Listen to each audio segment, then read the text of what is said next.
يبقى أول شيء الخوف من الجليل. هديك نبذة بسيطة عشان نمر سريعا.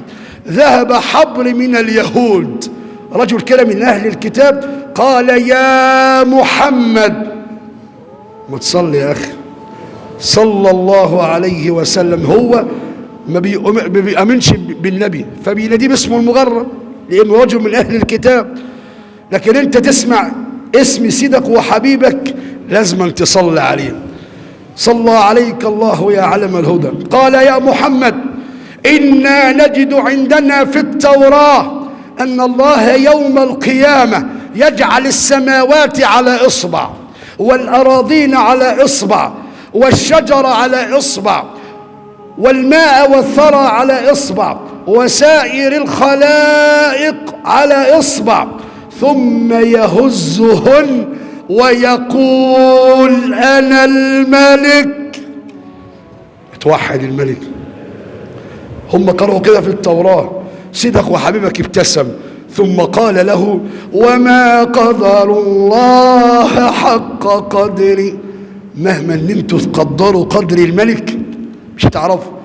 وما قدر الله حق قدره والأرض جميعا قبضته يوم القيامة والسماوات مطويات بيمينه سبحانه وتعالى عما يشركون. دي نبذة بسيطة عن عظمة الملك. انت بتعبد إله خالق. في ناس كتير مش عارفة يعني ايه ان هي بتعبد ملك. دي نبذة بسيطة عن قدرة الملك. يبقى لازم نحترم نفسينا لان احنا أسأنا الأدب مع الله، والله أسأنا الأدب مع الخالق.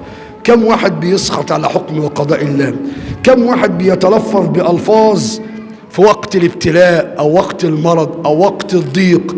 كم واحد بيتلفظ بألفاظ سخط عن الله؟